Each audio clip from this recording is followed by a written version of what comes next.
जय तू ज्ञानेश्वर, जय तू ज्ञानेश्वर. ए खाली बसा सगळे, पूजेला प्रारंभ होतोय. ए मागे वा, तुम्ही वा मागे.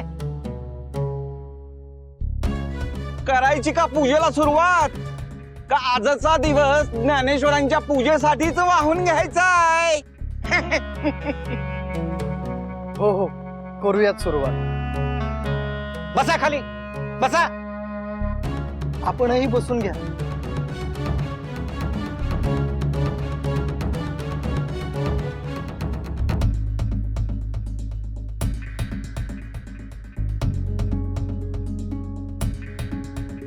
कौमोदकी गदा पद्मं शंखोपेतं चतुर्भुजं नमामि विष्णु देवेश कृष्णं गरुडवाहनम्.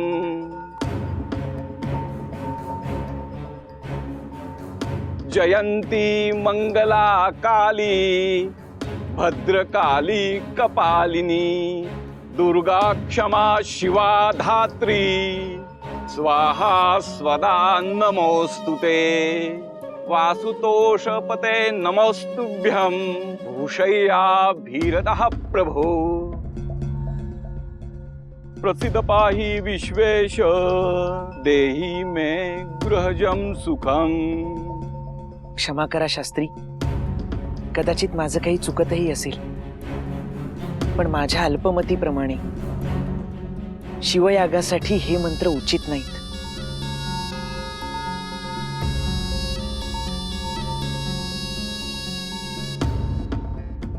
आपण काही काळजी करू नका. गेल्या अनेक वर्षांचा अनुभव आहे मला पौरोहित्याचा. आपल्या अनुभवाबद्दल दुमत नाहीच आहे. आपण वंदनीय आहात, परंतु एकदा मंत्र तपासून पाहिले असते तर. हे पहा, आधी 2 वेळेला पूजा होता होता राहिलीये. आता अधिक विलंब झाला तर ते अयोग्य ठरेल.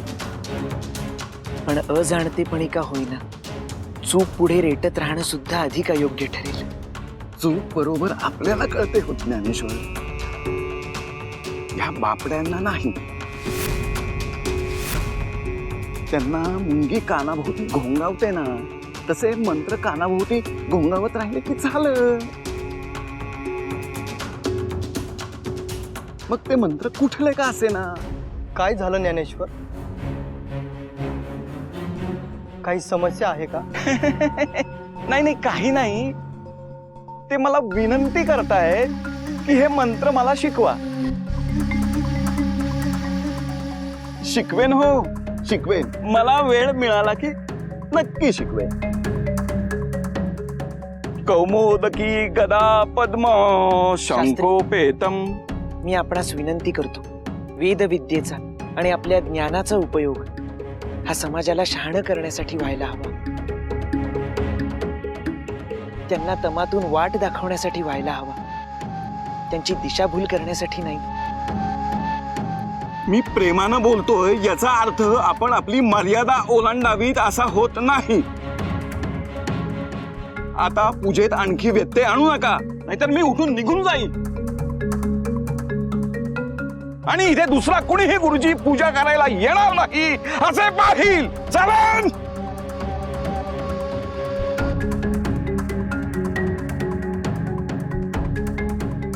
क्षमा करा, माझ्यामुळे पुन्हा एकदा पूजेत व्यत्यय येतोय, पण दुसरा काही पर्याय नाहीये. सोमेश्वर शास्त्री इथे अयोग्य मंत्रांचं उच्चारण करतायत.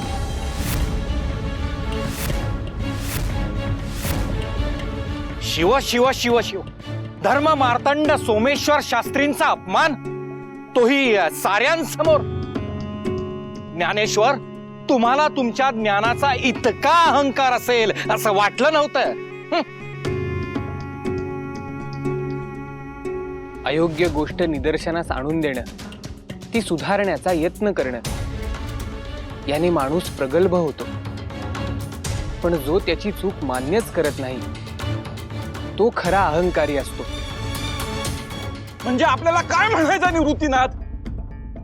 मी अहंकारी आहे.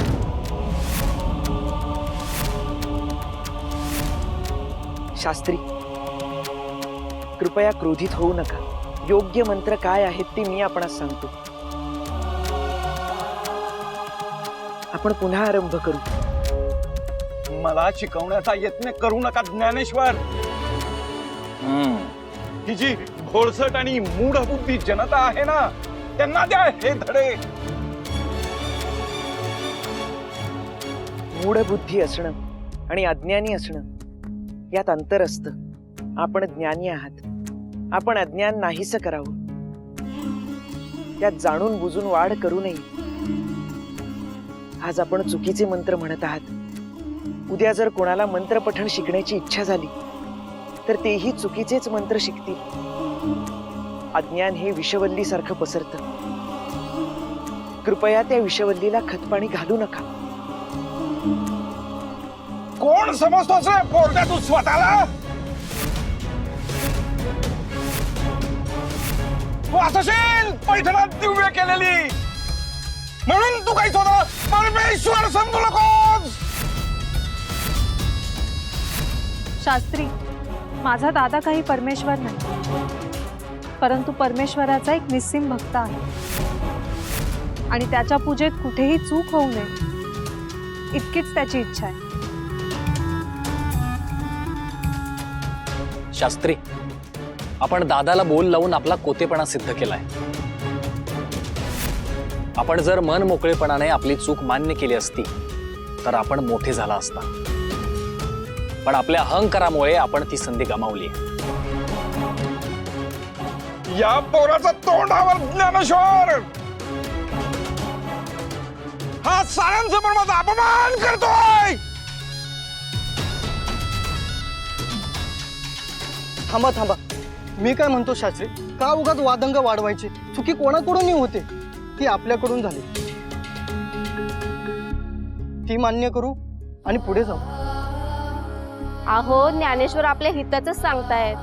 आपली चूक मान्य केली तर आपल्याच ज्ञानात भर पडेल ना. मी काही शिष्य आहे का याचा? हे अडाणी जन भारावून जातील त्याच्या कथित वाणीने आणि दिव्याने. पण याच्या वया इतकी वर्ष घालवलेत मी वेदाभ्यासात. शास्त्री, आपण ज्ञानी आहात हे कोणीही नाकारत नाहीये. आपण अज्ञानी असता तर एक वेळ समजू शकलो असतो.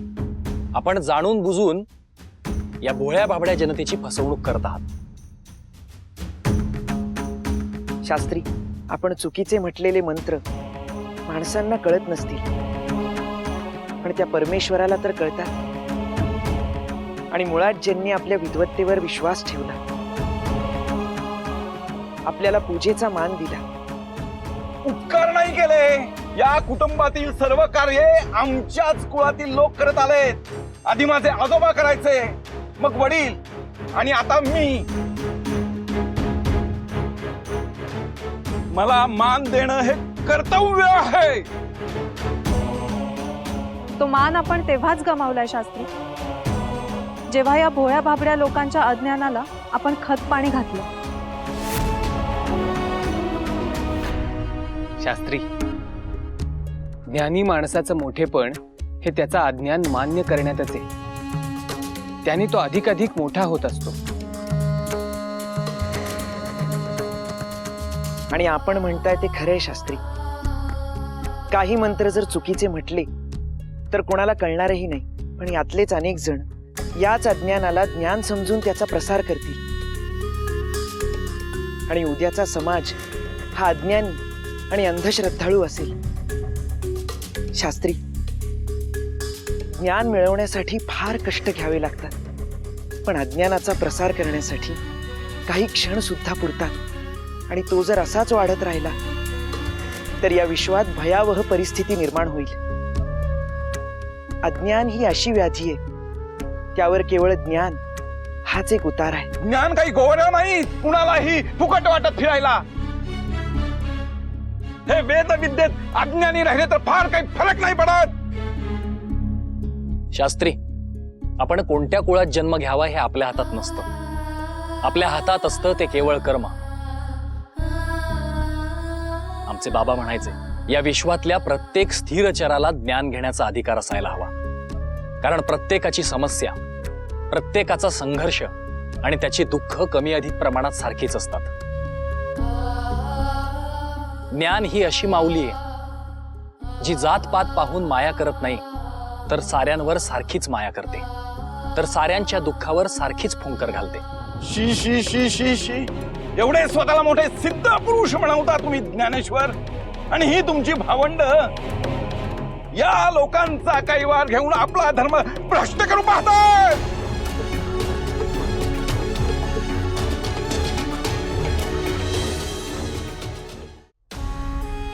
जो माणसा माणसात भेदाभेद करतो आणि असत्याला संरक्षण देतो, तो धर्म उकरून टाकलेलाच बरा. सोमेश्वर शास्त्री, आपण आमचा अपमान करताय. आम्ही तर आपल्याला मान देण्यासाठी इथं बोलवलं होतं. आपली झोळी फाटकी ठरली हे आमचं दुर्दैव. आपण नका करू ही पूजा. आपल्यापेक्षा आमच्या देवाचं मन मोठं आहे, तो घेईल आम्हाला समजून. माझा अपमान करण्याचा धारिष्ट करतोस. शास्त्री बुवा,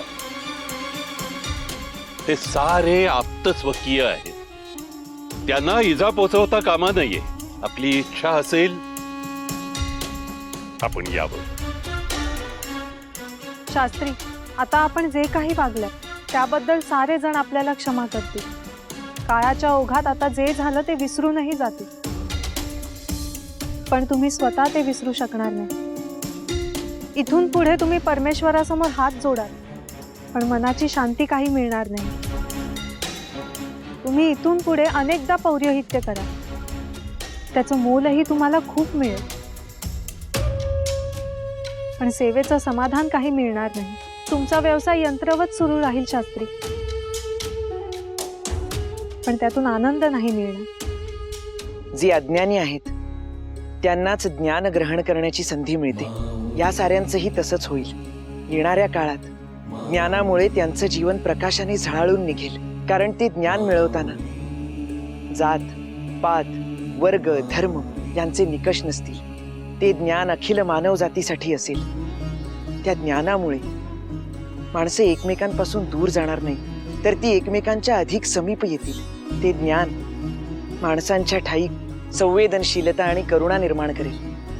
काळ येईल आणि काळ जाईल, पण ते ज्ञान चिरंतन असेल.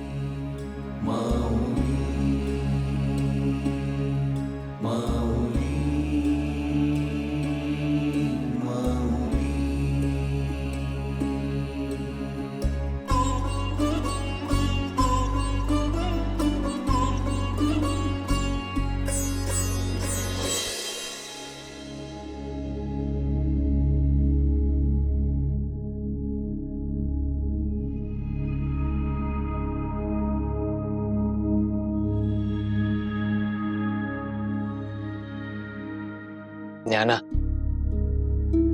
बाळा इतका अस्वस्थ काय? दादा, अरे काहीच समजत नाहीये. डोळ्यासमोर अनेक प्रश्न येतात, समस्या निर्माण होतात, आणि त्या प्रश्नांची उत्तरं मिळत नाहीयेत आणि समस्यांचं निवारणही होत नाही. दादा, अरे नुसताच विचार होतोय, पण मी निष्कर्षापर्यंत पोहोचतच नाहीये. ज्ञाना, काही प्रश्नच असे असतात ज्याची उत्तरं मिळायला योग्य वेळ यावी लागते. परमेश्वर आपल्या पुढ्यात तेवढेच प्रश्न ठेवतो जेवढी त्याला आपली योग्यता वाटते.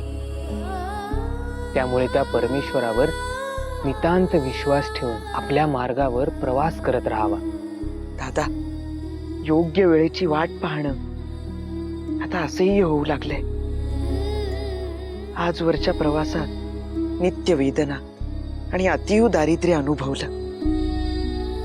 काही माणसांनी केलेला अतीव द्वेष सुद्धा मान्य केला. समोर आलेल्या परिस्थितीतून त्या पांडुरंगानेच तर वाट दाखवली. त्या परमकृपाळू परमेश्वराचं सगुण रूपात दर्शन सुद्धा झालं. पण दादा, समाधान वाटत नाही. त्या परमात्म्यापर्यंत पोहोचणं हेच जर अंतिम सत्य असेल, तर मग आता शांती आणि समाधान का प्राप्त होत नाही? ज्ञाना, परमेश्वराचं दर्शन हा केवळ आपल्या जीवनाचा उद्देश नाही. भगवंत कृपेने मिळालेल्या ह्या जीवनाचं खरं सार्थक परमेश्वराचं काज करणं हे आहे. जन्माचं ध्येय स्वर्ग प्राप्ती नसून आपल्या या अवनीला स्वर्ग करणं हे असायला हवं. ज्ञाना, मला तुझी तगमग कळतीये, जाणवतीये. या आपल्या तेजस्वी तरीही मायेची ऊब देणाऱ्या ज्ञानाच्या सूर्याला अज्ञानाच्या काळ्या घनांनी झाकलंय. उच्च नीच या दुजा भावामुळे माणसाचं माणूस पण संपुष्टात आलंय. ज्ञानार्जन करणं हे कोणा एकाचा अधिकार नाही. अरे, भगवान शंकराने मुक्त हस्ताने ह्या जगताची अज्ञानाची तहान शमवण्यासाठी ज्ञानाची गंगाच दिलीये. ती साऱ्यांसाठी खुली असायला हवी. ज्ञाना, जर ज्ञान मनुष्यापर्यंत पोहोचत नसेल तर ज्ञानाने मनुष्यापर्यंत पोहोचायला हवं. दादा, अरे हे जरी खरं असलं तरी ज्ञानगंगा सर्वांपर्यंत पोहोचत नाही. या ज्ञानगंगेच्या पाण्याने समाजाला लागलेल्या अज्ञानाची काजळी स्वच्छ धुवावी आणि श्रद्धेच्या कुसुमांनी आणि वैराग्याच्या निरांजनाने हरिनाम घोषाच्या नादाने त्या परमेश्वराची पूजा मांडावी आणि त्या परमेश्वराने सर्वांना आशीर्वाद द्यावा, एवढीच प्रार्थना आहे. पण दादा, हे सर्व होईल?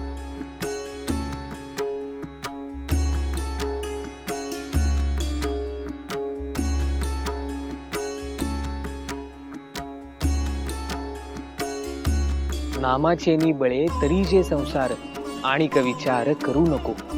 निवृत्ती म्हणे नाम जपावे नित्यता, आपणाची तत्वता होईल हरी.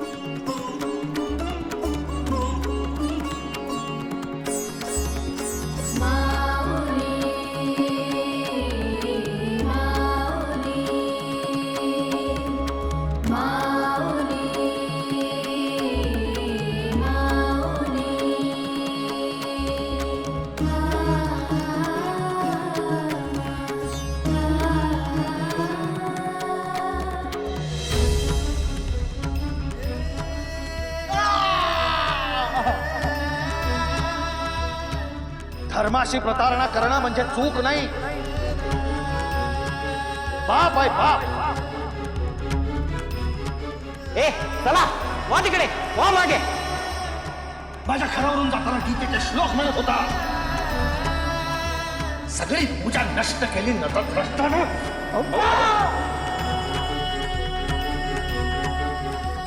उच्चवर्णीयांना तुमचं दर्शन घेण्याचा अधिकार आधी. तरी पण या लोकांनी आम्हाला वाईट टाकलं. पशुपेक्षाही वाईट अत्याचार केला आमच्यावर. अरे आता ज्या समाजालाच आम्ही मान्य नाही त्या समाजात आम्ही राहायचं कशाला? ज्याने त्याने आपापली जागा ओळखून वागा, म्हणजे ती दाखवून देण्याची वेळ येणार नाही. म्हणजे दाखवून वेळ पशुपेक्षाही वाईट अत्याचार केला आमच्यावर. ज्या समाजाला म्हणजे ती दाखवून देण्याची वेळ येणार नाही. चला, वा तिकडे, वा मागे.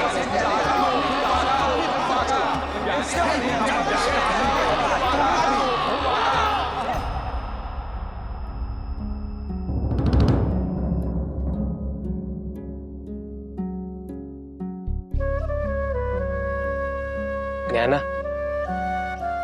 या मोहिनी राजाच्या केवळ दर्शनाने परमानंदाचा अनुभव होतो नाही? ज्ञाना, अरे असं किती अधीर होणार आहेस? तो भगवंत आहे, तो आपल्याला योग्य मार्ग दाखवेल. आपल्याला केवळ थोडा धीर धरायला हवा. दादा,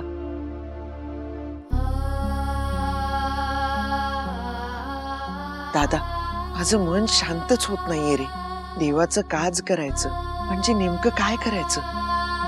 एका विद्वान सिद्ध साधूला प्रश्नाचं उत्तर मागायला जावं आणि त्याने प्रश्नाचं नवं कोडं पदरी घालावं, अशी अवस्था होतीये माझी. आणि निवारणाचा एकही मार्ग दृष्टीस दिसत नाहीये.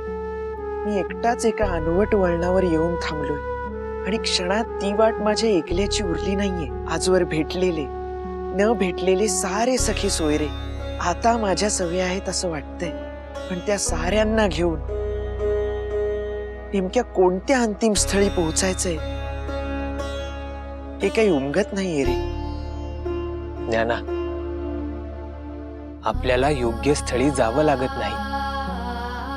त्याची साद आपल्या आत्म्यास ऐकू येते आणि आपली पावलं आपोआप आपल्याला योग्य स्थळी घेऊन येतात. गुरुदादा, मनी कसलंस भय दाटून आलंय रे. भय? होय, भय वाटतंय ते स्वार्थीपणाचं. आपली ही वणवण कधी संपेल? दारोदार भिक्षा मागून अन्न आणणं, घर नाही, स्थिरता नाही.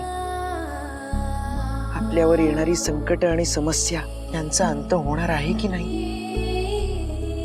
ज्ञाना, आपण जेव्हा परमार्थाच्या मार्गावर चालायचं ठरवलं तेव्हाच हे सारं विश्व आपलं घर झालं.